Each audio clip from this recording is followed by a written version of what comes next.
dia tidak akan masuk dengan dosa dia. Dosa dia diletakkan di luar, ditahan oleh malaikat. Dengan makna bila dia masuk masjid, dia masuk tanpa dosa. Bila dia keluar masjid, malaikat yang Allah Subhanahu wa taala programkan terhadap dia, dia tidak akan meletakkan balik dosa itu kepada kita. Berarti kita balik daripada masjid, kita dah tak ada dosa dah. Begitu juga kita melangkah kaki ke masjid, berapa langkahan kita itu, kita mendapat 3 perkara. Yang pertama, kita mendapat satu hasanah, satu kebaikan. Yang kedua, kita mendapat satu pengampunan dosa, iaitu sayyi'ah. Yang ketiga, kita diangkat satu darjat. Maknanya orang yang pergi masjid itu, dia sudah melangkah kakinya ke masjid tanpa dosa dah.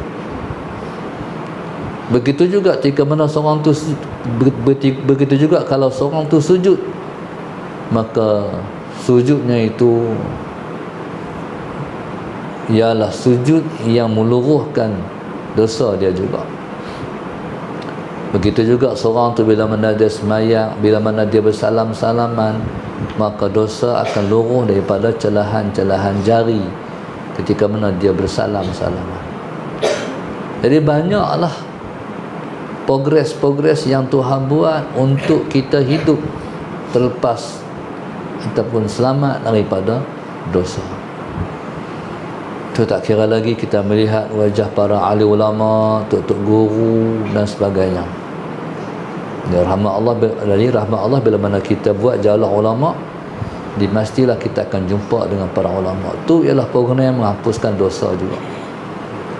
Tengok muka tok guru, tengok muka mak ayah kita, tengok Al-Quran, semua tu menghapuskan dosa semua.